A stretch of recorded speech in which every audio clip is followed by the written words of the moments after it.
days. We're going to have a kind of back-to-back sessions. We're going to have the PEO do a presentation, and then we're going to shift to a panel where you'll get a chance to meet some of the PMs. And we're lucky today to have the Deputy PEO with us today for EIS. So we're thrilled about where we're going here this morning. So let me slow down with what I'd like to say and get on with the introduction. It's my pleasure to introduce this morning's speaker, our first speaker this morning, Ross Guckert, Army Program Executive Officer, Enterprise Information Systems. Mr. Guckert is an experienced acquisition executive with more than 30 years of government experience in acquisitions, systems management, and engineering.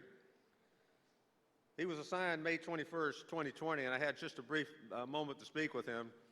And he's been cooped up using Teams for the most part, like all of us have, since March, April, May of last spring. So we're very pleased to host this event today. And I will deviate slightly about the mask. We're doing this for two reasons. One, DoD has mandated a mask framework for all their members. And two, CDC has also essentially said the same thing. So we wanted to get two strikes in the right way instead of one strike in the wrong way. We don't want to see an outbreak 2 weeks after this event is over. So please wear those masks, and I know you are. Thank you. The speakers will be unmasked for the most part so you can understand what they're saying, and I almost forgot about that. Prior to Mr. Guckert's current role, he served as Deputy Acting PEO for PEO Soldier, PEO Combat Support, and Combat Service Support, and PEO in various assignments, including 10 years as an Army Acquisition Officer. So go figure that he grew up to be a PEO. In his current role, he's responsible for managing over 71 acquisition programs that support field Army, DoD communications, logistics, medical, finance, personnel, training, procurement, and systems for every domain, branch, and unit in the soldier in the U.S. Army. So without further ado, let's please join me in a warm welcome for Ross Guckert.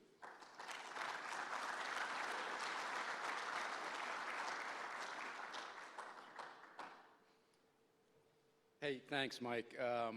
Thanks, FCA, for hosting us. Pleasure to be here. My first in-person event since I came on board about 15 months ago. So pleasure to see everybody in person. A lot of folks I'm meeting for the first time that I've been seeing for the last 15 months on Teams. So great to see you all in person. Excited to talk today about what we do at EIS, but more importantly, how we support the Army's digitization strategy and the implementation of the Unified Network Modernization strategy that you heard about this morning from General Morrison. I want to acknowledge some key partners in this endeavor. General Morrison, General Fogarty, Dr. Iyer, the CIO, who are setting the conditions and setting the vision for the Unified Network. General Barrett, a key partner from NETCOM in how we deliver the capability, and General Stanton, who's codifying our requirements at the Cyber Center of Excellence.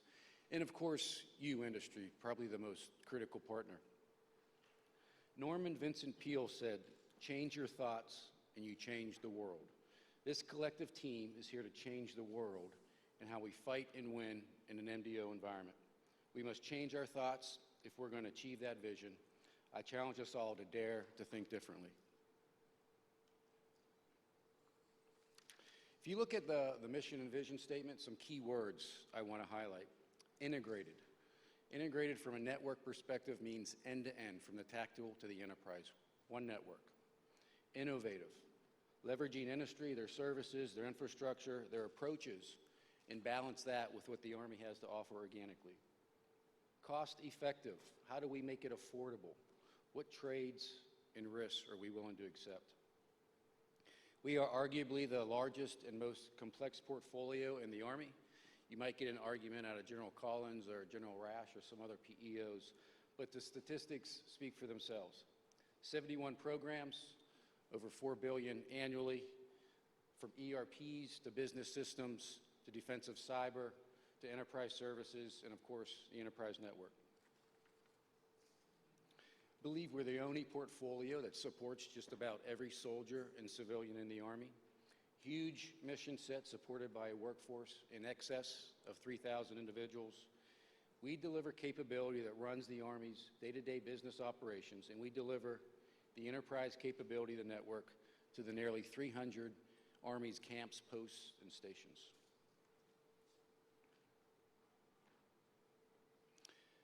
Some of you are seeing a lot of changes on our org chart. I want to highlight a few of those for you today. Brendan Burke, the Deputy PEO, has retired, moved on to industry. We miss Brendan, a critical teammate and asset, but John Howe has stepped up as the acting Deputy PEO, doing a fantastic job, and you'll hear from him and some of the PMs later. Marty Zabora was selected just recently as our new Chief of Staff, replacing Matt Russell, who's going back into the acquisition community working program, so we're happy for Matt, but welcome Marty to the Chief of Staff position. And you'll notice we separate our portfolios. One side of the portfolios is 3 PMs under the business mission area. That's led by Mr. Dan Joyce, the Assistant PEO for Business, the business mission area. And on the right side, we have network, cyber, and services. And that's led by Eric Sherwood in an acting capacity as Mr. Howe steps up as the acting Deputy PEO. As we start on the left, you see Colonel Rob Wolf. He's a new PM, fairly new, to the Army Data and Analytics Platform. New PM, we stood up last year to align with the Army Data Strategy, which I'll talk about in a little bit. He oversees Enterprise Business Systems Convergence, GFIM, ASIP, GARMY, ATIS, large portfolio, a lot of responsibility under Colonel Wolf's shoulders. And then Colonel Burton. Colonel Don Burton oversees Defense Integrated Business Systems. We have legacy ERPs like GFEBS and LMP there, as well as contract writing system. Next, we have Colonel Rob Williams, oversees Integrated Personnel and Pay System for the Army. Very high-profile system. We're going to push out the next release in FY22. Excited about that. Below him, you'll see Kevin Curry. I pulled Kevin Curry out as a direct report. He does a sessions information environment, also looking to push out the first wave of that in FY22. Then we move over to the other side of the portfolio, starting with Colonel Jay Shell. Jay is new to the portfolio, a few months. I'm going to talk about his actual portfolio on the next chart because it's so critical in the implementation of the unified network. Then we have Colonel Mark Taylor. Mark oversees defensive cyber operations. These are the platforms and the cyber tools that our cyber warriors use, as well as the agile process in the Forge to quickly assess and prototype technologies and get them to our cyber warriors. And finally, Mr. Lee James oversees enterprise services. We have the CHESS program under him, which is a mandated source for IT and services. We have ITSM, we have Icam, Altes, the data center at Radford, and other critical Army enterprise services under Mr. James. That's our new set of leaders. Welcome them, say hi to them if you see them on the floor this week.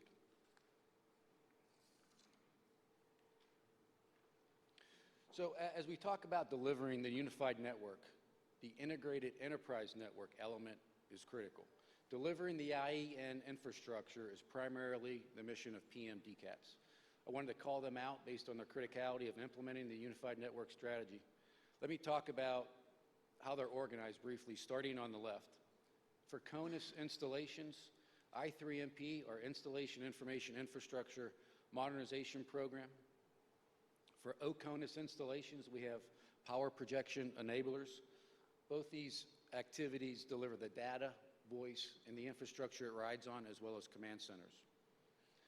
ITAS, Enterprise IT as a Service. Finishing up that pilot, that will inform our strategy moving forward. We'll likely combine that effort with I3MP under a single PM. ITAS reflects a lot of best practices and commercial solutions that keep innovation at the forefront. PM West, Wideband Enterprise Satellite Systems, does the SATCOM ground segment modernization with gateway terminals, baseband systems, and payload control. And finally, PM LMR, Land Mobile Radio, does the base support communications for first responder capabilities, next-gen 911, and mass warning and notification systems. So this portfolio is critical, and we're setting ourselves and setting the conditions so that we can move as fast as the strategy and resourcing will allow.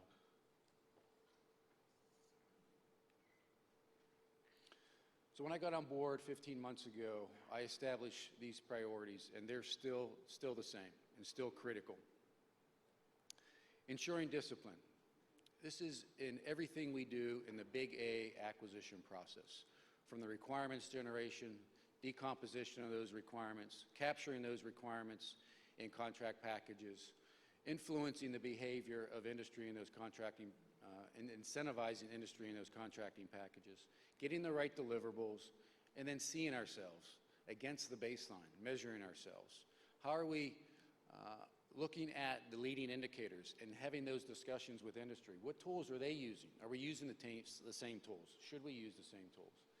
And are we reacting to those leading indicators? Are we having a discussion with industry every week on what they're telling us?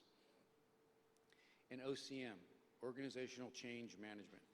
I realized soon after I got here how important that is, that we change the culture of the soldiers and the civilians that are going to receive our technology well before they get it. So a robust OCM program is critical. And how are we setting that up months and months well before we field a system? Deliver capability. That's what PEOs do. That's why we exist. And so the first thing I did was look at how we're organized. Are we organized against the Army strategies and goals? So we stood up PM Army Data and Analytics Platform, PM RDAP, to align with the Army data strategy. And then I looked at the tools we have in our toolbox. How are we being innovative in how we deliver capabilities?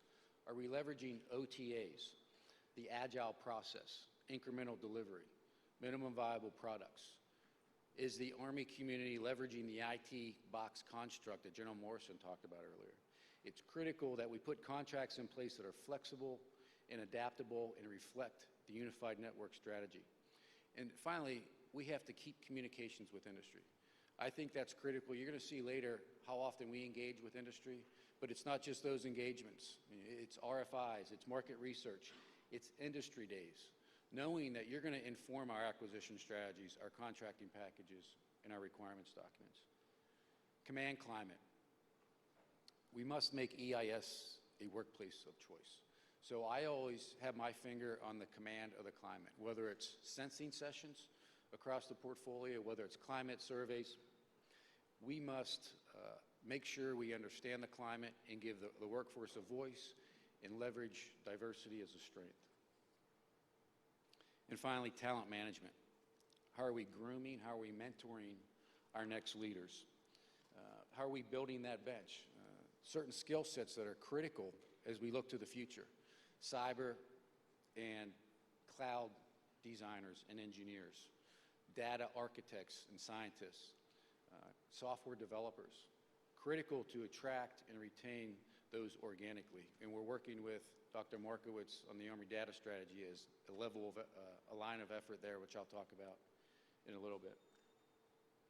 And I learned when I got on board what a difficult, complex, and unique portfolio we have. And it really requires a certain skill set that the other portfolios don't have. This is my 4th PEO, so I realized that right away. We need to put things in place to make sure our leaders, when they show up, hit the ground running.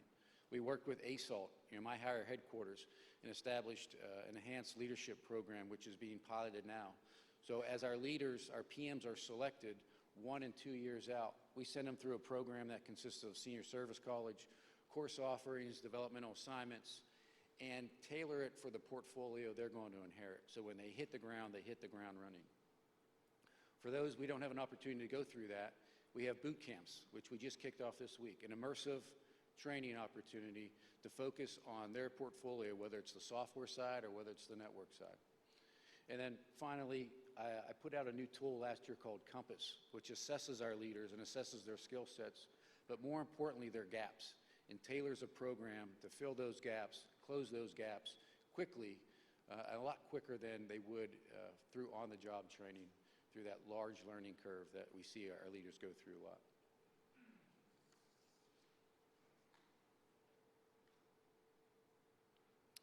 I borrowed this from the G6 General Morrison, and it really helps keep our messaging aligned when we use the same charts.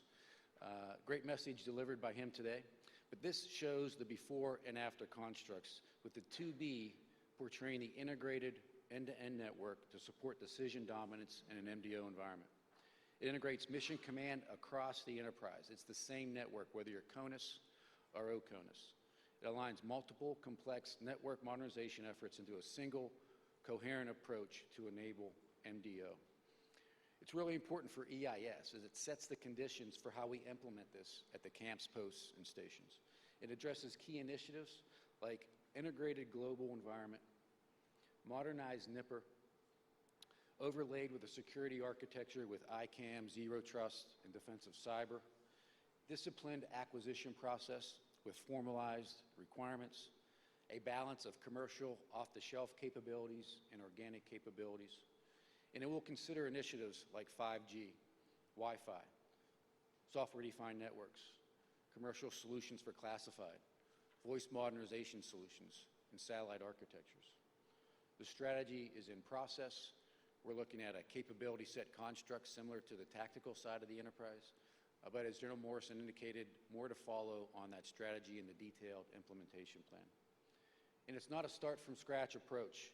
We'll be well informed by ITAS and other first-time fieldings with activities within NetCom as well as industry's investment in infrastructure and services. All these things will inform that strategy moving forward. And we must inform JADC too, or at least make it a two-way street. You heard General Morrison talk about that approach and that progress earlier this morning. We're positioning ourselves, as I said, in the acquisition community to move as fast as the resourcing, the decisions, and that strategy will allow to deliver the unified network.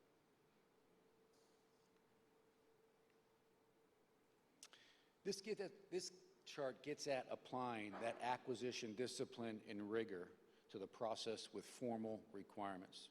You see the list of requirements that on the left are in some part either in development or the approval process and the OPR designation process. This will help clarify clear lines, roles, responsibilities, and authorities. The teams at EIS, C3T, and the network CFT are working closely to ensure alignment and integration across the technical and enterprise components. We must ensure it is truly end-to-end, seamless, in one integrated network. The governance we'll establish will be looking at everything from reference architectures to APIs to testing to contracting to proofs of concept to scalability of solutions. PEOs have been doing integration for decades, cross-portfolio.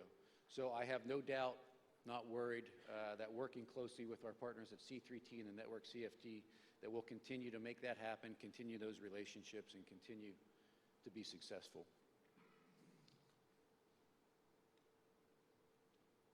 Borrowed this from Dr. Markowitz, the Chief Data Officer, helping to market the CDO critical strategy. I encourage everyone to read both the Army and Cloud, the Army data plan and the Cloud plans, as they both go hand in hand. The data plan XORG reinforces data as a strategic asset. It's about operationalizing the cloud and data for data-driven decisions that support MDO at Echelon and JADC2. It's about ensuring the data is Vaultus, visible, accessible, trusted, understandable, interoperable, and secure. Understanding what data is needed and where the authoritative data sources reside in the architecture to support that construct. It's defining the decision chain and mission threads to include analytics to outpace the adversary. Protecting the data with a security architecture and leveraging exercises and proofs of concept to refine how we push information to the right leaders at the right time. Line of effort one, talent and culture, will be critical to this implementation. We're looking at how we can attract and grow that talent organically, as I mentioned earlier. We have some work to do, working on the strategy to recruit, train, and retain those critical skill sets like cloud, like cyber, like data analytics, like software development. And we look forward to working with Dr. Markowitz to implement that strategy. LOE2, governance administration. Governance is primarily done by the Army Data Board and the Army Analytics Board, governed and chaired by Dr. Markowitz as the Chief Data Officer. LOE3, data and architecture standardization. As we move towards the implementation of this plan, this capability becomes more powerful so we can truly see ourselves by defining architectures, standardizing and cleaning the data, identifying the authoritative data sources, reducing the number of databases in the Army, and leveraging artificial intelligence and machine learning to exploit the vast droves of data to inform decisions faster than we ever thought imaginable. So what does it mean for EIS? So we play a critical role in analytics and data visualization. That's why we recently restructured and established PM, Army Data Analytics Platform. We have a platform that collates and exploits the different data sources and provides commanders the timely and accurate information to enable a full understanding of readiness and risk to drive decisions to the point of need. We also have to modernize the enterprise component of the unified network to support the data and cloud strategies. This means understanding the data requirement for MDO, the mission threads, the users, translating that into a functional requirements document, the architecture, and the critical design for camps, posts, and stations, ultimately leading to the detailed implementation plan that General Morrison talked about earlier. This process and understanding is critical, and we're excited at EIS to play such a critical role.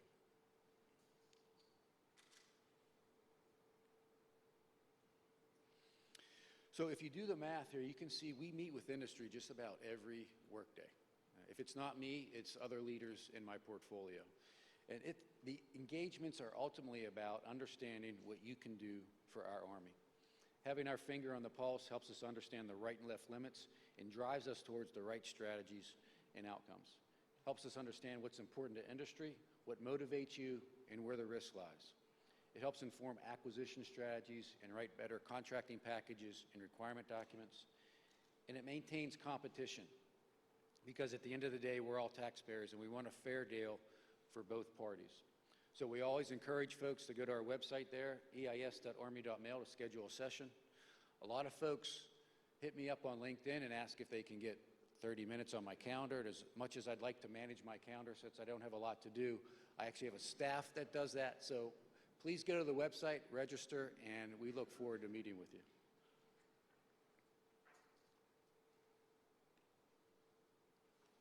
So I want to finish as I started. This is a collective team effort with General Morrison, General Fogarty, Dr. Iyer, setting the conditions and the vision for the unified network. It's General Barrett as a key partner in delivering that capability from NetCom. It's General Stanton codifying the requirements from the Cyber Center of Excellence, and it's you, the most critical partner in industry. I challenge us to dare to think differently, to think big, to dream out loud. It reminds me of a story that I heard in class a few years back, and if you heard this, please indulge me, but I think it's really applicable here. So there was a college called New College, I think it was in England, and their infrastructure was starting to rot and fall apart. They needed lumber to repair the school. And what do you know, there was a forest nearby called New College Forest. And 100 years prior, those board members planted that forest in anticipation that it would be needed to fix the school. And so they weren't looking for accolades. No one remembers their names, but they just did the right thing. And so that's what this collective team of leaders is doing. In 10 years, you might not remember their names, and they're not looking to get patted on the back, but they're setting the conditions to make sure we have overmatch, that we achieve the MDO, success in an MDO environment. So when you see them this week, say thank you, because they're doing amazing things for our Army and our soldiers. I'll stop now and take questions.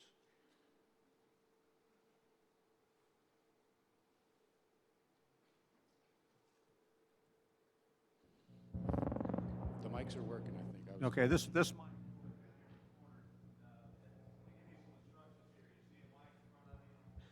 you push that button and hold it, it'll turn green, and you can ask the question, but keep your finger on the pulse while you're asking the question. Once you're finished with the question, just release. It's time for your questions. Come on. Anybody? Yes? Hopefully I can figure this out. Can you hear? No, Barely? not yet. Can you hear me now? There you go. All right. What are you personally doing inside EIS and among your other PEOs within ASALT to innovate Army acquisition and get past some of the hurdles and the delays? You're talking about overmatch and speed and agility, but to achieve those, you have to get past a a rather slow and non-innovative acquisition piece. Yeah, similar question that General Morrison had this morning, and he touched on a key element from the requirements perspective. This IT box is a great concept. We're able to push those requirements down to the lowest levels and create ceilings of cost and spend and do incremental upgrades really quick, a quick turn. That allows us and enables us in the acquisition community to get capabilities out there quicker. But I talked about some things that we have at our disposal as tools as well. OTAs, incremental development, the agile process, minimum viable solutions. And we are putting our contracts in place that allow us the flexibility to pivot and adjust scope as we need to. Like I talked about earlier, as fast as that strategy and decisions and resourcing will allow, we're able to go out and touch those camps, posts, and stations. So the contracts are in place. That's the key, is getting those in place. And then adjusting those as needed and adjusting as the strategy changes potentially over time. As General Morrison said, we don't know what we're going to be putting out there in 2035, but we know we're going to be putting something out there. So we need to make sure we structure the contracts and get them in place so they're adaptable and flexible to that strategy over time. Hope that answered your question. Hey, sir. On that same line, the PEO has modernized and they have grown through the years, but the actual contracting commands haven't. So is there any plans of restructuring the contracting command so that those flexible contracts that you guys are trying to put out are done in a faster manner? Over. A good question, and I'm not aware of any movement within AMC to adjust the Army Contracting Command. That doesn't mean we don't have other options in the PEO, whether it's helping fund FTEs within ACC, or whether it's going to other contracting commands not under ACC to help us accelerate. So we look at all our options and go with the quickest, in our view, the quickest option. They're going to help us get those contracts in place to get capability out there. I'm just not aware if ACC or AMC is doing anything to readjust that, but we are doing adjustments within the PEO to make sure we have the quickest means possible to deliver capability. Mr. Guggert, thank you very much for showing up today. Appreciate your time. What do you see in the near future for prioritization for PEO EIS, considering the new budgets are going to come in place in the next couple of weeks?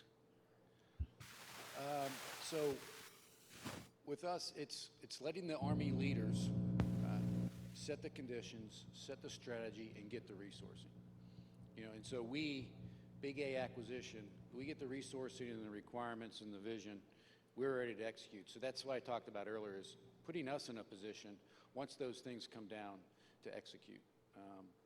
And the Army leaders working closely with us are setting up that strategy. So the previous method of getting priorities was an annual process, which sometimes would change, and wasn't a long-term strategy. So we're moving from that annual process now to a longer-term strategy, which gives us predictable funding.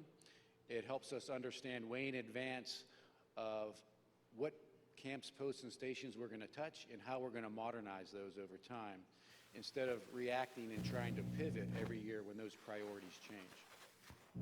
So a big difference in how we've done business in the past, and the G6, the CIO, and the rest of the teammates are on board with that strategy, and they're crafting that as we speak. I think General Morrison talked about some meetings this week and later this month, so we can inform those contracts these contracts coming up that we have within EIS, inform those with those strategies. Mr. Guggert, Molly Pearson. General Morrison spoke about the focus on the Army's SIPR architecture. If you could talk at all or address how EIS is working with that, and then also your role with the CSFC, now that, as NetCom had done the pilot on the CSFC, does EIS have plans for that as well? Over. Yeah, and so we're trying to pilot as much as that new capability as we can. So The SIPR architecture is a work in progress and how we're going to implement that, just like commercial solutions for classified. So we have ITAS, which is informing a lot of that strategy moving forward. And we have some fieldings coming up, Hawaii, for instance, where we're pushing a lot of that first-time capability out as a pilot to learn from it and then inform the overall strategy moving forward. So a lot of efforts there, and NetCom as well. Many, many activities. Hopefully Maria will talk about tomorrow.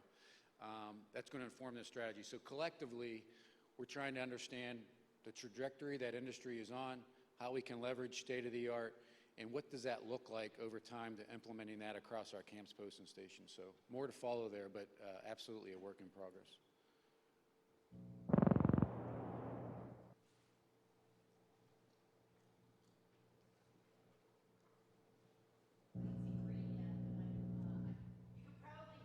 You project well. Fabulous, thank you, sir.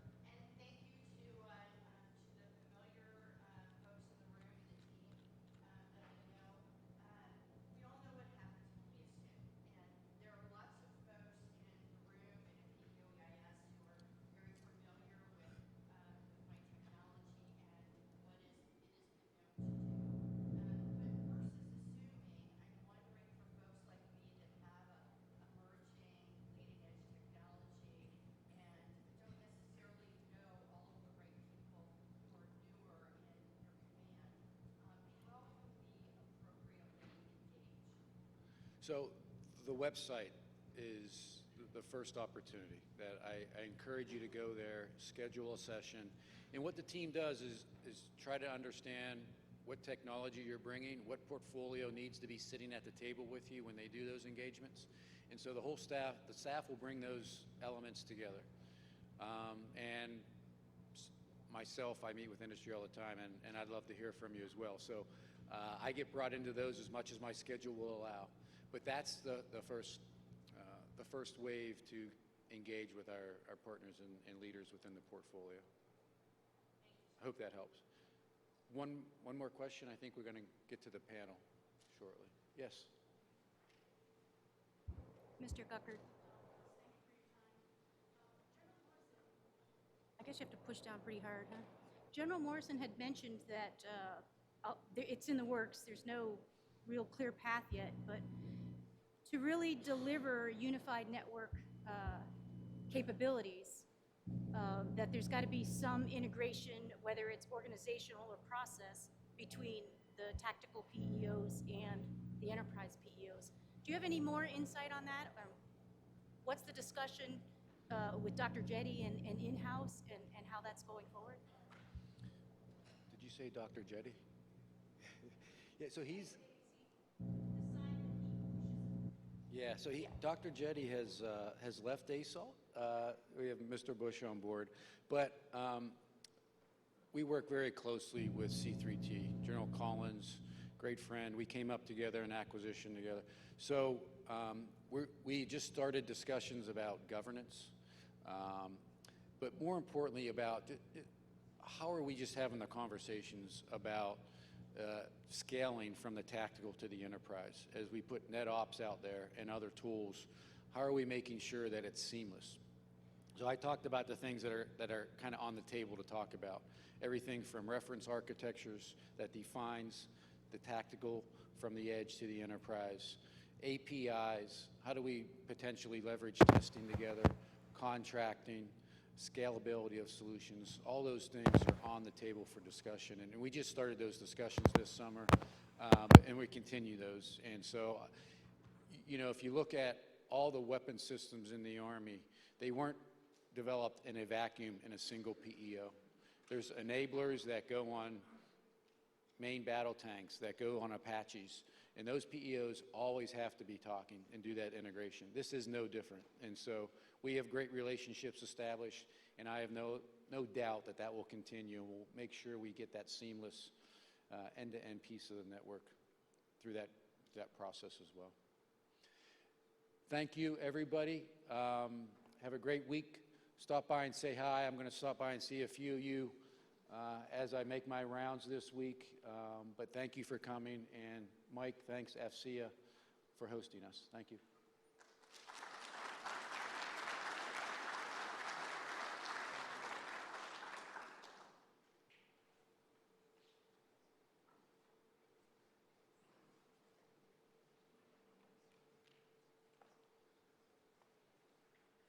Ross, thank you so much for those remarks.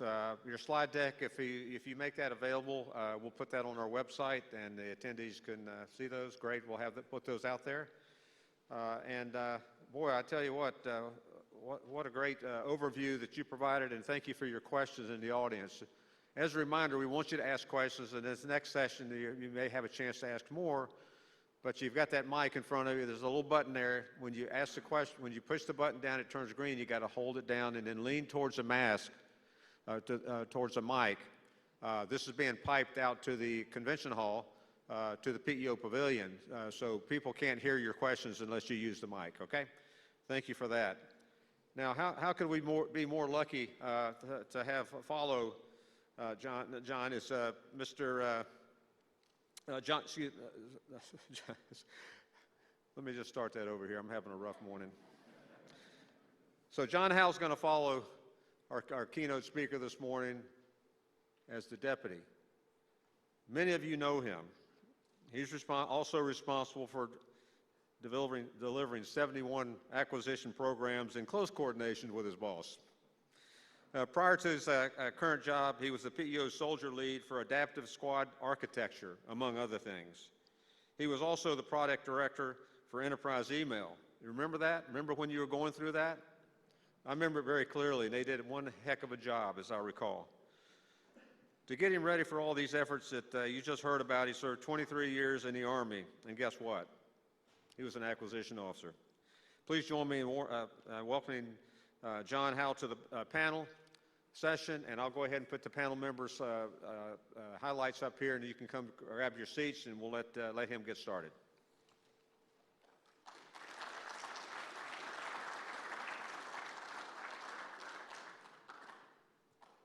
Thank you, Mike. Although, in the words of my old battalion commander, I am probably the LNO up here.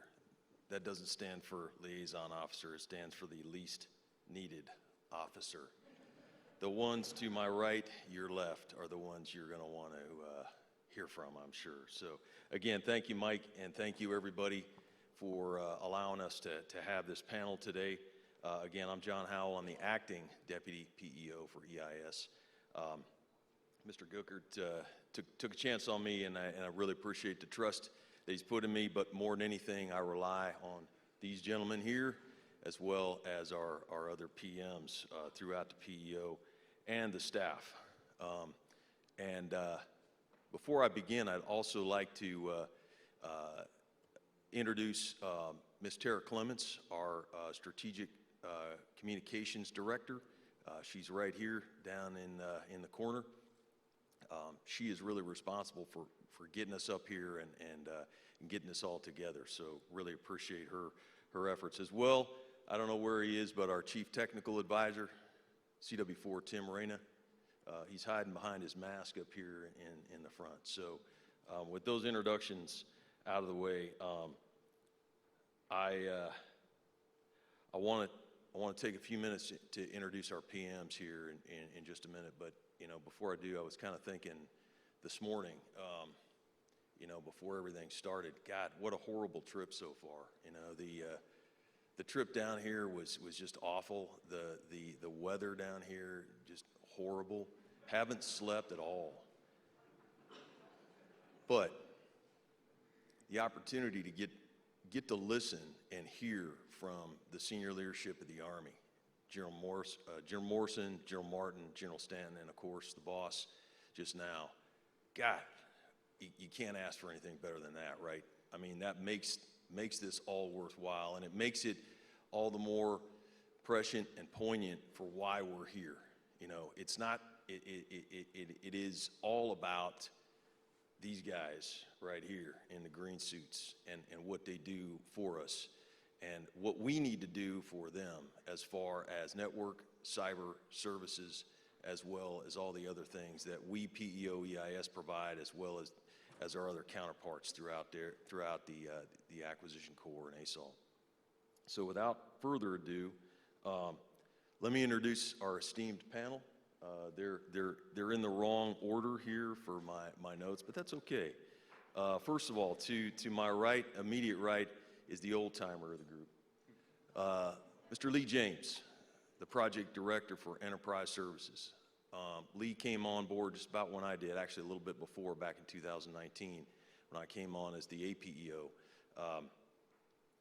Lee's team has been through, obviously, a whole lot of, I'll call it tumult and friction and just change over the last, especially year, with the way that that we've had to go to 0% telework or 5% at most telework to, basically 100% telework. The tools that he and his team fields are the ones that we have been using over the course of the last year. So to Lee's right, let me make sure I got the right one, is the newcomer on the block, Colonel Jay Shell, the new project manager for Defense Communications and Army Transmission Systems. So Jay has come on and ramped up very quickly. DCAT's, of course, a lot of the focus of General Morrison's talk today.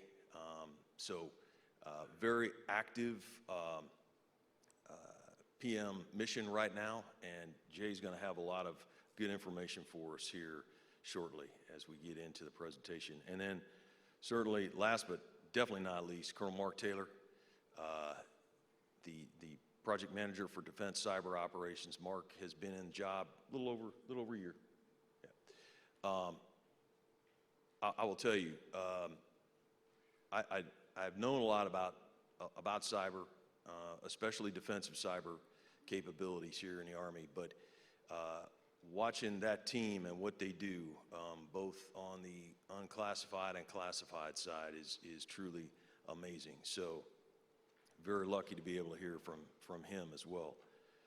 So with that, again, I'm gonna stop boring everybody with my monologue and turn it over to the PMs. And actually, so what are we gonna do today? We're gonna, again, I've introduced the PMs, but now they're gonna introduce themselves. They're gonna kind of go through their individual organizations and get into a little bit more depth than Mr. Gookert did on what they're doing, their people, et cetera. And then we fielded some questions here, some prepped questions that we'll ask and get their answers. And then we'll go into a little bit of audience discussion. And I think the mics are the way to go. So I know we were going to pre-stage some mics, but I guess that's not the case. So again, as Mike said earlier, when you ask, just go ahead and turn your mic on and jump in. So with that, let me make sure we'll transition into our chat segment, starting with Colonel Shell. Radio check over. Anybody hear me okay? All right, thanks. Hey, so my name's Colonel Jay Shell. I have been in PEO EIS for about 60 days. It's been a steep learning curve, and I appreciate your patience. It's been great to meet everybody this week. Know that I come from outside of this community, and I have been immensely impressed. And so as I took the helm of DCATS,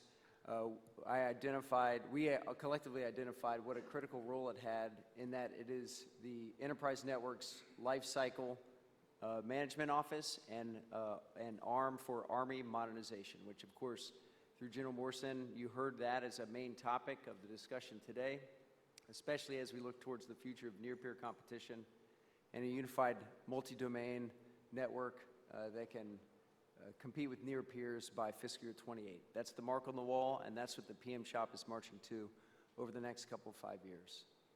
So I look forward to meeting everybody this week. Know that your success is our success as we deliver capability, and that's our main mission. Next slide, please. These are the folks that actually deliver capability to our post-camp stations and formations within the Army. Like Mr. Gookert mentioned, there are a lot of new faces on this chart. Who you see on the very left is you see Lieutenant Colonel Scott Davis. He is the WES program manager. So of course, strategic SATCOM, and he's the connective tissue between the tactical and the enterprise network. You see next to him Mr. Tom Dunaway. He's the new inbound PM for P2E. Of course, they do network modernization and infrastructure, OCONUS sites and overseas. Charlie Cole is currently the acting PM for I3MP that does network modernization infrastructure in the Americas. He will be replaced by Lieutenant Colonel Koshan Arnold this September, who's inbound as a new PM for both I3MP and ITAS. Mr. E.J. Waskowski, he's next. He runs our land mobile radio, but he's also the basket PM that encompasses all of the base emergency systems that the Army requires. That includes E911, that includes the MWIN system, that includes anything coming down from the Army that our post-camp stations need to implement or adopt to facilitate emergency services. And so those are all pending requirements, and it's a Herculean lift for him and his small team. And then lastly, Mike Van Buskirk. He is currently the PM of ITAS, of course, Enterprise IT as a Service. It's a great new initiative that we're using to flow technology in a unique manner, both to the camps and stations, but also across the portfolio. What you see is it's kind of like sitting next to Lee here. Tom played D1 basketball. EJ played D2 football, and Mike, he was a heavyweight wrestler in a D1 school. And so when I go to work, it's an awesome experience to be belittled by these guys, both physically and intellectually. But they have the patience every day of getting me up to speed. And what I do know is I do know acquisition programs. And so if you go to the next slide, what we are doing in the products that these shops deliver is we are driving efficiency for the sake of being able to optimally deliver to the Army. And so why these programs are in DCATs? They are in DCATs because they all have a semblance of or touch or are fielded to or facilitate transmission across the enterprise network. So the enterprise network, although it's artificially divided because ones and zeros aren't sequestered based on origin or the formation from which they came. And so the artificial construct that is the tactical and the enterprise network, we essentially are the infrastructure modernization effort for the Army. And so how that cross-cuts the formations that comprise the tactical formation or are facilitated from a strategic or operational network that we currently call the enterprise, how that helps tactical effects, these folks are the ones that deliver. Whether it be an emergency system on a post, whether it be the connective tissue that is the strategic satellites, both from the DoD or within the Army, or whether it be specific modernization within a post-camper station regardless of location. Where ITAS fits in is they are essentially the test bed and the birthing place of all new technology that we would incorporate across all post-camps and stations. Those are things that are currently in stovepipes of excellence across Army posts like Wi-Fi, like commercial solutions for classified, that are one-offs currently, but are not standardized, like the SIPRNet. And so as they identify those things that need to cross-cut, we will adopt them into a common baseline across all of our programs. And likewise for all emergency services. Next slide. And so I really do not like the way this is titled. This is not what I need from you. This is, I think, where we are all going together. And so where we are going together is we're going towards holistic modernization comprised by all the activities of those aforementioned PM shops. And what that looks like is to getting to a common network where our professional acquisitioneers can garner efficiencies and field effectively with the limited resources that we have. And given the way the budgets are working, that's an absolute criticality. And so what I would ask you is, as you think about where you can fit into that mission, I would ask you to think about your commercial tech that is mature and easily adoptable across all Army post-camps or stations across all of those program shops. I will, of course, challenge you about your vendor lock-in and about what your business case strategies would be, because with dwindling resources, the Army is always looking, as we add new capability, they're looking for bill payers or efficiencies to fit to foot the increased costs of initial implementation. And so please just have an eye towards that as we engage. And of course, and then there are some new tech on the horizon that we are looking for immediate incorporation of the baseline. And those are listed on the bottom right of the chart. And so we're interested in those and your plans of how you can help us deliver. Because at the end of the day, that's what professional acquisitioneers deliver, or that's what we do. We're not the what, we're the how guys, and we're the only ones that deliver at the end of the day. And so our job is to knock down bureaucracy and to help the Army determine what they need from a lifecycle management standpoint. And I look forward to working with each of you as we get there. Thanks, John. Who would, Jay? Next, we'll hear from Colonel Mark Taylor, the project manager for the entire defensive cyber operations. Mark? Hey, good morning, everybody. Colonel Mark Taylor. Yes, PM DCO, we definitely focus on the acquisition side of the house on defensive cyber operations and the collective work that the Army is doing. But obviously, we're a big, but definitely not at all the whole part. We rely heavily on our product owners within our cyber with a lot of their technical expertise and their operational knowledge that they have, and also at Icam Cyber, who's building those requirements that we can execute off and deliver capability through those. So as John said, I've been in the seat for a little over a year, and it's been fast and furious, even in the COVID winter. But it's really great to finally get out at a big event like this. Like I said, I haven't been to one of these in over a year. So the collective knowledge that's sitting in this room, if I can just glean a small percentage of that, we would be definitely ahead of the power curve here. I'll take you in the next couple minutes just through some of the people and what we're looking at. So next slide. So this is a highly technical field, DCO, and then all the things that the PEO works on. But like all other organizations, it's human. So the human interaction is very important. So you'll see the pictures here. 4 out of the 5 people, my direct reports in Defense or Cyber Operations, PM, have changed out. So some of you may not be familiar with them. So we'll just go through the people first, and the next slide we'll go through some of the kit that we're developing. But first we got Lieutenant Colonel Brad Son, who heads cyber platforms and systems. He's not here this week, but be sure to talk to Tony Howard, who's sitting down here, is his deputy representing. Next we got Lieutenant Colonel Dakota Steedsman, just took over on the 16th of July on cyber analytics and detection, and his new deputy, Linda Jones. A lot of experience there on these 2 military officers, and it's a great addition. Another addition to the team, Art Edgison, leads our Applied Cyber Technologies team, took over at the beginning of June. So he's no stranger to PEO EIS, has a lot of experience that we're putting him to work.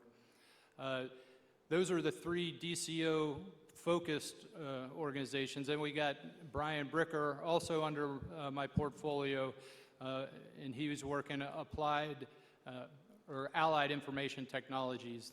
That product office works a lot of the foreign military sales, or FMS, within the PEO. Highly dynamic portfolio, working over 30 cases, in the teens on active contracts right now, executing capability. Talk more on that later. Then Mr. John Swart, he's in charge of Technology Applications Office. So he's the guy that hasn't changed out. He's been there for a few years and still has a few years to go. And they're located up at Fort Detrick, a little bit more remote from the rest of us. So next slide. So there's our mission.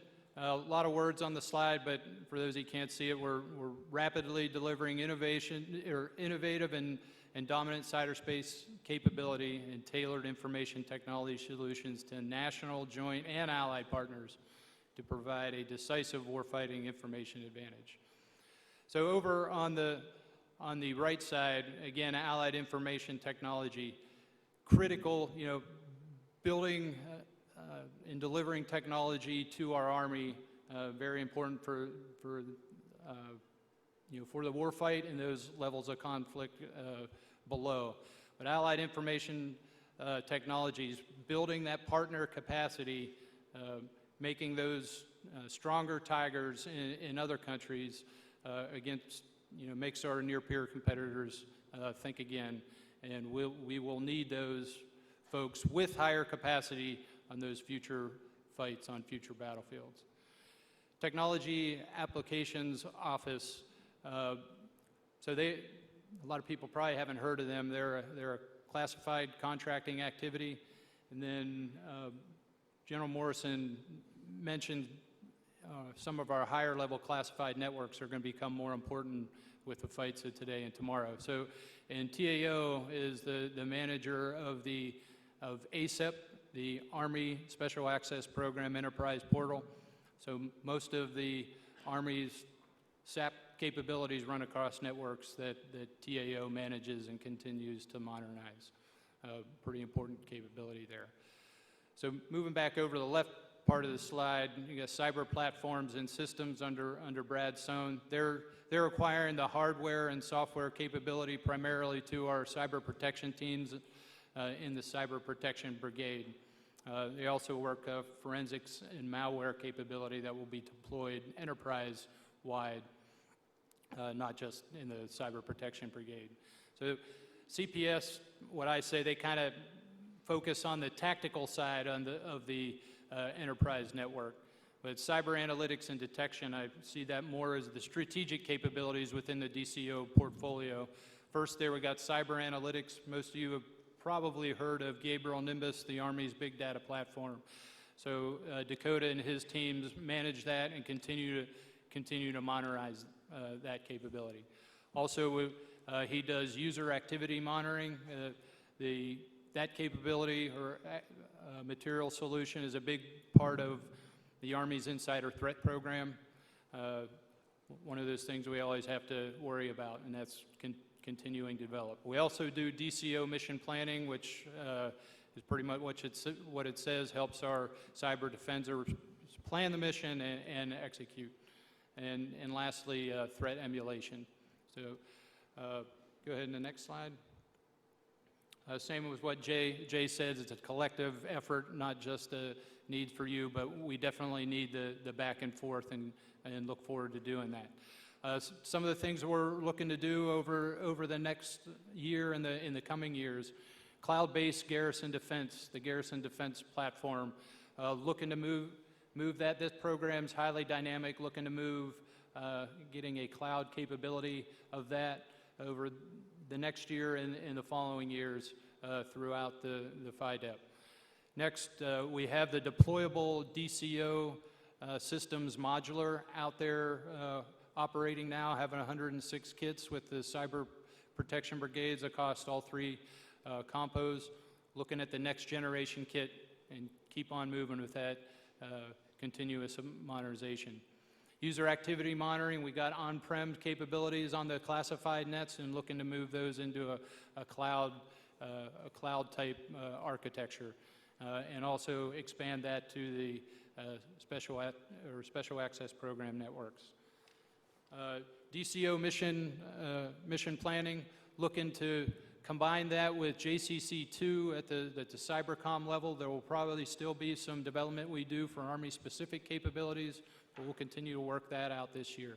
Threat emulation, very quickly, that is a capability that will allow us to see where our vulnerabilities are on the enterprise network before our adversaries do. So we're looking to do an operational assessment this September and full deployment within FY22.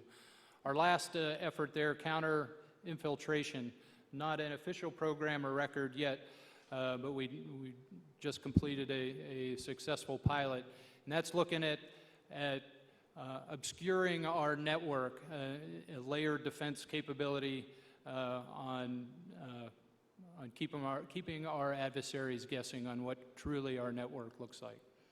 On the right side of the slide, behaviors needed. We just need that constant communication with industries. You guys are on the forefront of what's happening in the cyber domain, so we do depend on you to help keep us apprised of what's going on. It's definitely a team effort. And lastly, on the bottom right there, I won't read through all those of what we're looking for. One that's not listed and mentioned like 15 times this morning already, zero trust. So it's not a specific capability, it's a concept, and I will be looking at industry on how to incorporate all those best zero trust principles. So with that, I will pass it over to Lee James, or back over to John to lead. Thanks, Mark. And finally, Mr. Lee James, Project Director, Enterprise Services. Lee? Thanks, Mark. Thanks, sir. So, hey, good morning. Morning. AFCIA TechNet, Augusta, good morning. There we go, there we go. Hey, I'm happy to be here. Hey, it's an honor to be on this panel and talk a little bit about what the Enterprise Services portfolio is doing. You can go to the next chart, please. So I'm Lee James, Project Director for Enterprise Services. We have 6 products in our portfolio. The first, or of those 6, we have one centrally selected product director, Mr. Boyd Williams out of Altez. And if you haven't taken that scenic ride down to Radford, Virginia to see what Altez is doing, you're missing out. And I see a lot of familiar faces. I know a lot of folks in here have taken that ride, but if you haven't, you need to do it. They're doing some great stuff down there at Altez. And then we have Gus Burnside, the product lead for ASIMS, the Army Enterprise Staff Management System. And they're primarily responsible for the TMT tool, or task management tool. And we also have some records management requirements coming in the pipeline. So we'll stay tuned to that. And we have Wayne Sock, the product lead for chess. And actually, Wayne's here. Where you at, Wayne? I'm going to put you on the spot. Raise your hand. Yeah, Wayne's down here in the front. He's actually got a breakout tomorrow morning. So if you want to know all about chess, go check out his breakout session in the morning. It's going to be a great overview of what they're doing. A lot of good stuff going on in chess. Then we have Palmer Mitchell. He's the product lead for enterprise computing, and he's primarily got the Army Enterprise Service Management Platform. The ART is formerly known as Army Enterprise Service Desk, and we've subsumed that capability, so it's actually part of that platform capability, and we'll talk a little bit about that here shortly. And then he's also got the Military Technologies product, which is a suite of collaboration and productivity tools. So then we have Ms. Deidre McCaskill, who's the product lead for EC2M, and Mr. House spoke about the change that we've endured over the last 12 months, so that program office has bared the brunt of that. So she's got a host of products, which we'll talk about here shortly. And then last but not least, we have Brent Thomas, product lead for HR Solutions, and they're situated out at Fort Knox, Kentucky, and they provide the full breadth of human resource capability to the G1 and HR community to support the full personnel life cycle for soldiers, dependents, and civilians as well. Next chart. So as you can see, we have what I call a breadbasket of products and services in our portfolio. We spoke about Altez, so we're partnered with Netcom, supporting our Netcom teammates in the implementation of the Army Enterprise Data Centers. We just completed the first NIPRNet site at Fort Bragg last month, and we look forward to completing the SIPRNet piece this month by the end of year. And the site surveys for the next set of sites are already underway. So Altez is moving out. And in addition to that, Altez is also a application modernization hub. So for the application owners out there, whether you're going to the cloud or whether you're enhancing, streamlining your application, Altez can help you out. Then we have ASIMS, over 90,000. We've deployed TMT to over 90,000 users, and that's across 50 organizations across the Army, to include DOD as well as some 4th estate. So it's truly an Army. We were designated the lead implementation or execution agent for that program, and we're spanning across DOD and into the 4th estates as well. So chess, we talked a little bit about chess. So they're our mandated source for Army IT software, hardware, and most recently services. So a lot of emphasis on the streamlining of that IT3 Cert 3S, the services IDIQ, to ensure that it's up to snuff to meet that mandated requirement. Also, a lot of attention on the ITES 4H contract, which we're working right now. I just want to highlight for EC that Army Enterprise Service Management Platform that we're working that effort, and lot of market research on that, years over years of market research. So we think we're in a good place going forward, and we're anxious to move out on that. And EC2M, so talk a little bit about EC2M. So 5 products, AKO, which we just retired AKO last month. It was a good run, 20 years, 20 years. So some of us have had career, that's probably our career timeline, 20 years, but hey, it was a good run. I think General Morrison mentioned that too. We as acquisition core members, part of our job is to retire systems as well. There's an acquisition life cycle, and on the right side of that big horse blanket poster, it's retire. So we don't want to do it sometimes, but that's our jobs too. So we did it. Enterprise emails next. We're going to transition that to Army 365. SharePoint's right behind that.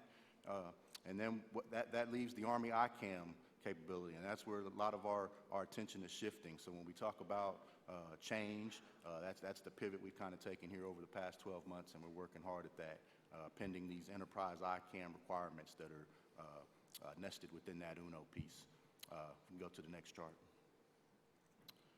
So concur with the previous. So this is more about a partnership here. The 3, I'm not going to read all the bullets on here, but the top line there, emerging tech, that's our theme. So when you talk about change, that's what we're doing. We're divesting of the legacy capabilities to make way for the new.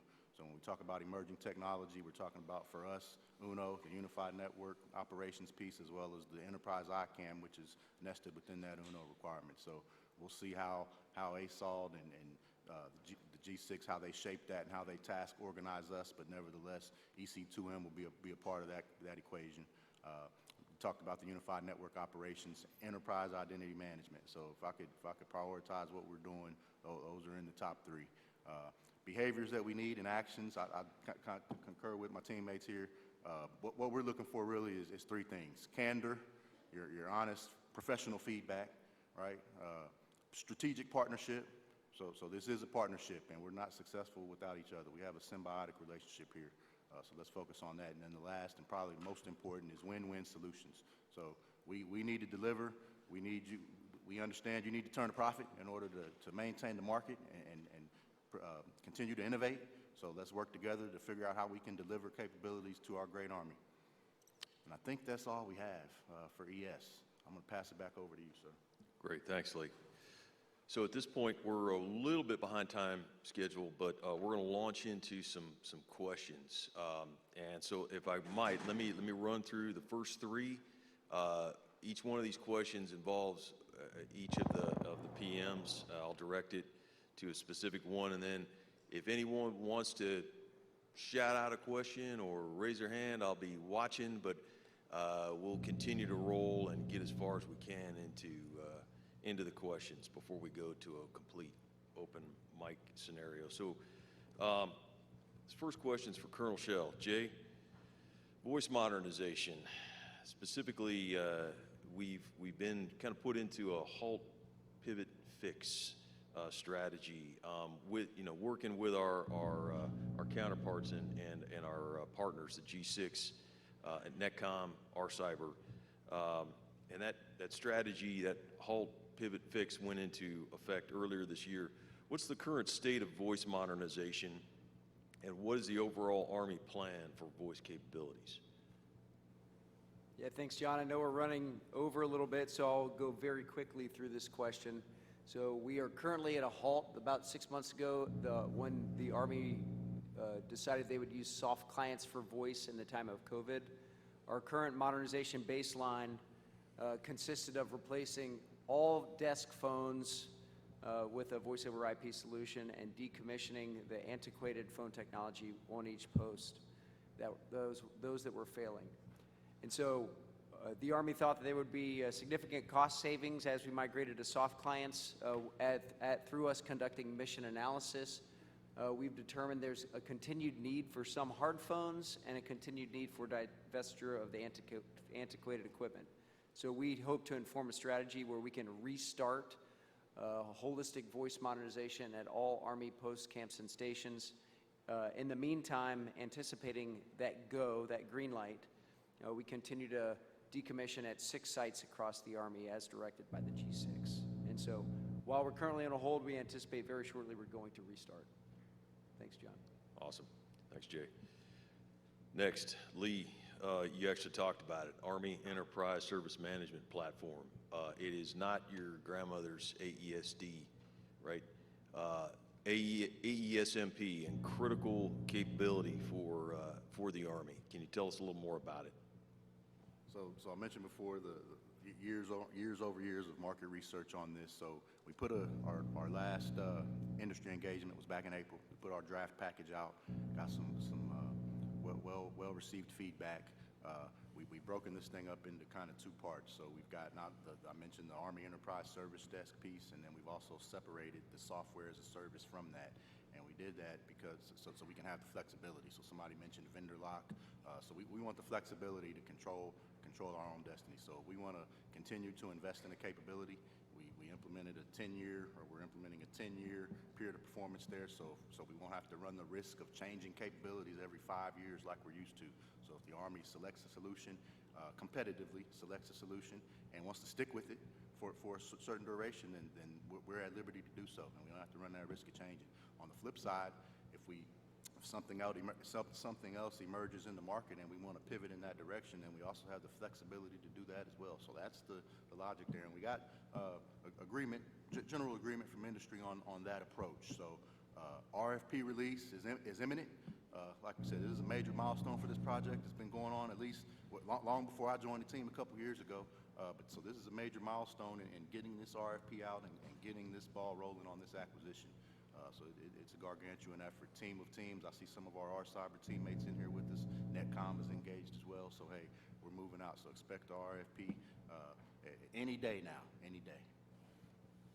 Thanks, Lee. Mark, the Budget Activity 8 pilot, relatively new thing, very critical, especially in the IT field. You are in the thick of that. Can you explain a little more what that is and the advantages? Yeah, thanks, John. A little show of hands. Who ever heard of the BA8 pilot or the software and information technology pilot? Okay, one person, two people. Oh, well, you're in my organization, so yeah.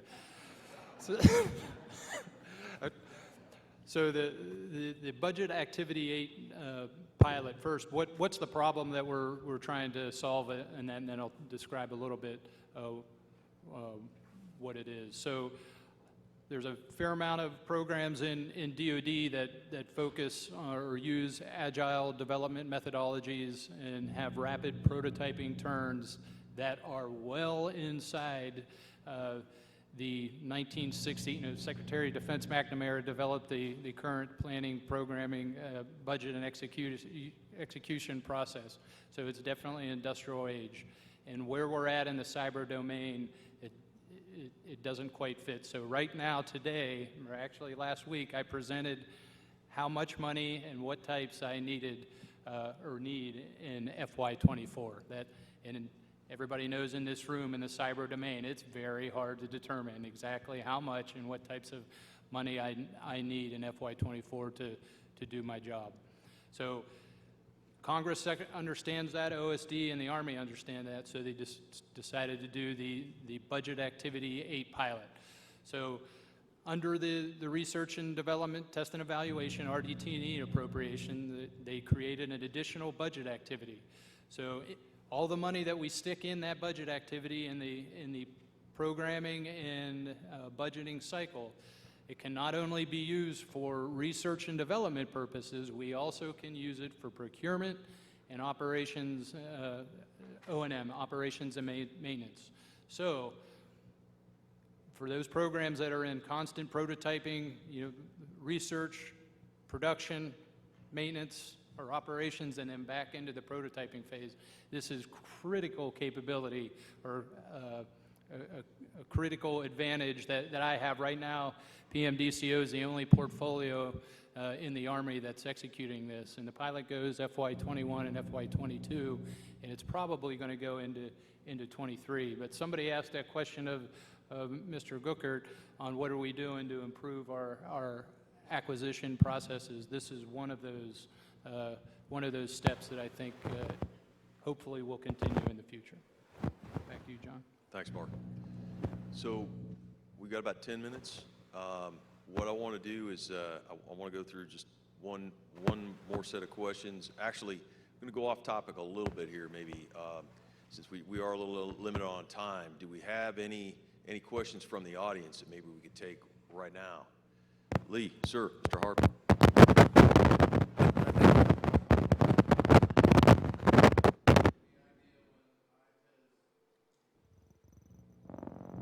All right, try that again. Mr. James, is there any update on when ITES 4H may be released? Couldn't hear. The question is, when is the ITES 4H RFP going to be released? I think that's the question, correct? So my answer is it's imminent. It'll be before the end of the year. That's what we're shooting for. So look for it. Let me double check. Wayne, is that accurate? Okay. Get the sock test there. Okay. Yeah. Roger, fiscal year. Yes, up at the top. Colonel Taylor, so are you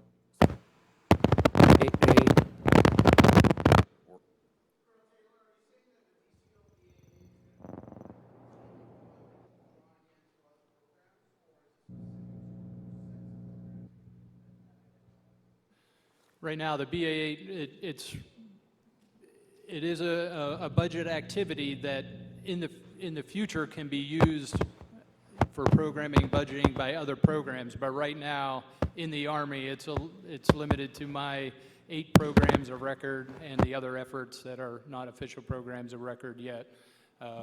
But other services, Navy and the Air Force has used it a little bit more extensively during the pilot. But you just have to program and then budget for it.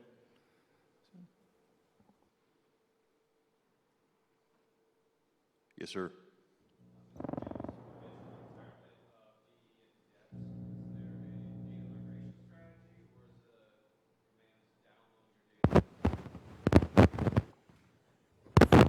The answer is yes. SharePoint, no timeline on data migration. Army's working on that right now, so stay tuned for that one. But for DE, in all seriousness, DE, we're working that. The timeline is, I believe, we're working back from third quarter next fiscal year. So back up from that is the transition timeline, and there's a few different ways that we're migrating the data. Some what we call greenfield, some automated. Army's working through that.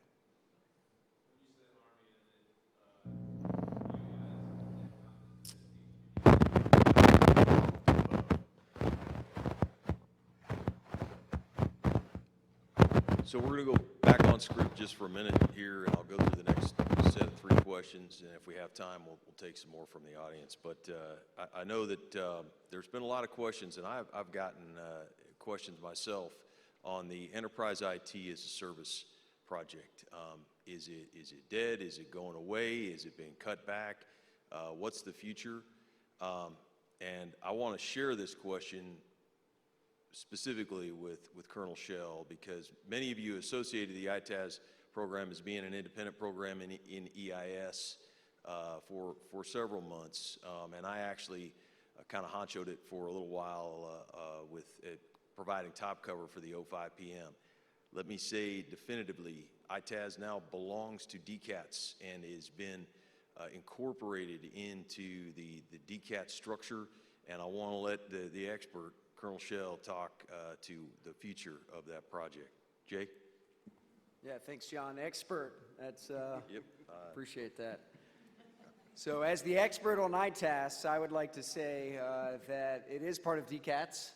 It's run by Mike Van Busker. He's doing an exceptional job, and it's actually an awesome opportunity for the Army to pilot different ways of delivering services to our formations. And so while it was scaled back from 9 sites to 3, Roberts, Polk, and AFC headquarters, those are still very robust and viable sites. We essentially, we have just gotten approval to go full implementation at those 3 sites, and then we'll begin data collection to inform a second quarter fiscal year 22 decision point about whether we continue to expand ITAS post by post across the Army, or whether we look at opportunities to field specific technologies as a service in horizontal slices. And so what we're really doing right now is what the ITAS program consists of is determining where the best business cases are from services, vice, organic capability fielded by the other PMs within DCATS. ITAS not only is focusing on service delivery, but also they're the test bed for new tech flowing into the baselines of programs like I3MP and P2E from an organic standpoint. Over. Thanks, Jay. Thanks, John. Let's circle back to enterprise services. And Lee, you mentioned another acronym, Icam, Identity Credentialing Access Management. Again, from the days of single sign-on and identity management, which we all knew and loved, and it served its purpose very well, Icam is almost a totally different universe. Can you talk a little bit about the importance of Icam and what you're doing? Yeah, so the objective of Icam is to enable the ability to leverage a single set of authoritative identity data and to allow access to a resource or an application regardless of location or access point, right? So basically, wherever you're at, we need to figure out how to authenticate you and allow you access to the resources that you need. So that's what our objective state is with ICAM. Current status, we're in a transitional state. So we have a directory, the Army Master Identity Directory, the AMID.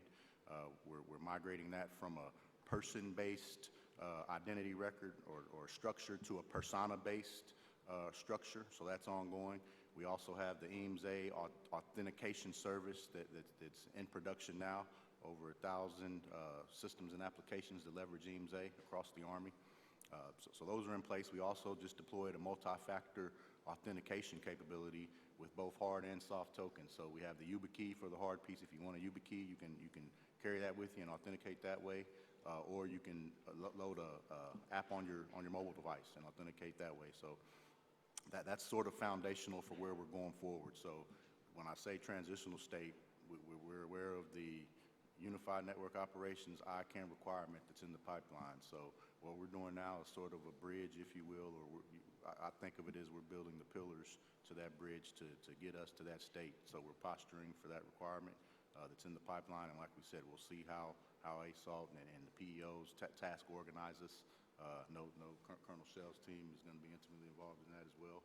So we'll figure that piece out. But that's where we're at with ICAM, and we're working several enhancements that we consider foundational. So governance, a virtual directory, as well as some zero trust principles that we're implementing now as part of our Icam modernization or Icam enhancements effort. Great, thanks, Lee. So I think we are about at time. 5 minutes? Okay, great. Let me just throw one more question out. This one goes to Colonel Taylor, and it's specifically regarding, you heard General Morrison talk to the IT box concept. I tell you, whoever invented that was a whole lot smarter than me, and it certainly has paid huge dividends. One of the fields that it's definitely been a huge advantage has been the cyber field. And so, Mark, if you could talk to the cyber IT box, how does this affect the future of defensive cyber operations? Thanks, John. IT box, the way it's got its name, it's the PowerPoint slide that describes it. There's a governance piece on the top, down the one side. It lists out the overall capability areas, maneuver, assess, et cetera. And then the two bottom sides has cost thresholds, overall cost for thresholds for the whole portfolio for hardware, software, and integration. The DCO being the first IT box, its total threshold was $964 million over a 5-year period, 18 to 22. And like General Morrison said this morning, that infrastructure, the way that requirement is set up, provides a lot of flexibility. It is approved at the JROC level, the Joint Requirements and Oversight Council, like most of our other large requirements. But below that, they pushed there's a bunch of requirements definition packages under each, for each program of record. So I got about eight, soon to be 10, under the IT box umbrella, and they are approved at the Army G8 Force Development level. So a lot lower for requirements approval. And then on the acquisition side, the Milestone Decision Authority, all my programs are ACAT 4 level, so the Milestone Decision Authority is me. So it allows us to quickly take that requirement, get the money, contracting, I make the decision, and we execute. While a lot of other programs have to go through a lot of layers in order to get that approval. So Army leadership saw that. The IT box is growing, allowing that power down a lot of the decision making to get things awarded and then capability out to the warfighter. So I would say we're rapidly running out of, at least I am running out of excuses for not performing and delivering. I got funding that's starting to be flexible. I got my requirements that are flexible. And then our other transaction authority for our contract vehicles. I can still complain about not getting enough funding, but that's like my only excuse left for not performing. So help me out. Thanks, Mark. All right. At this time, I think we're at the conclusion of our panel. But before we close out, I'd like to just make a few quick announcements. Again, our boss, Mr. Gookert, is going to be speaking tomorrow on the Unified Network panel that's being run by General Barrett. I believe that's at 2:15 still tomorrow, if I'm correct, Tara? Sir? Okay. And likewise, our product lead for computer hardware, enterprise software, and solutions, Mr. Wayne Sock, who is here today. He'll be conducting a breakout session tomorrow at 10 o'clock, correct? Correct, Wayne? 10 o'clock. Yep. Okay. So please join them if you can. And likewise, we'll all be available for questions. We'll be wandering around the area aimlessly. No, I mean, we'll be hitting all of your booths today and getting around and talking with you as much as possible. I would like to also call out the procurement list. That is a staple of our website, eis.army.mil. Please go and check it out. It will be updated I can promise that it will be updated at least by the end of next week. Obviously, a lot going on, so we have a lot of stuff that has to go on that list and be screened, but that, I think, is the real value add and where most of you are most interested. And so that will be available. And again, eis.army.mil. If you have any questions, just let me or any of the PMs know. Thank you for your all's attention, and have a great day. Mike.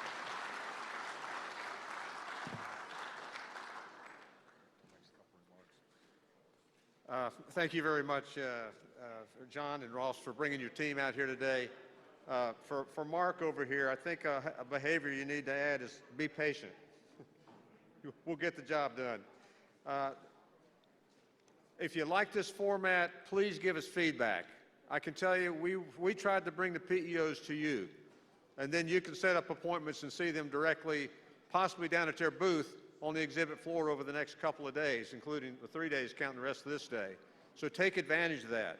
A couple of things going forward here. There's a senior enlisted panel this afternoon on supporting decision dominance. This is the chiefs. These are the command sergeant majors telling you what they think about information dominance and how we need to get there. The final keynote today is going to be a Colonel Rates. You haven't heard that name because General Angle was unable to attend his change of command ceremony on the day of his assuming command. There was a person in the group that had, you guessed it, COVID. So he's now in quarantine, but he doesn't have COVID. He's sending his chief of staff out here because he felt like he needed to get his voice on the stage instead of on the virtual platform. So go see that this afternoon. Please consult with the program for anything that you want to see because it's all there. I'm glad the weather maintained quite well for you to walk over here today and walk back. Again, if you like the format, if you like the facility, please give us feedback, and we'll take it from there. Thank you again, and be safe this week. Wear those masks when you need to. Thank you. Man, I think you guys did a great job. I mean to tell you. Yeah. I mean, it really came together. And, you know, we put this pavilion, we never had it before, but we wanted to do something like that. We took a facility. Actually, you've been out there before because we had sessions out there. We took that session out and put the pavilion in. Thank you so much for being here. And thank you for all the work that you're doing. This is high end. Thank you. Thank you.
about these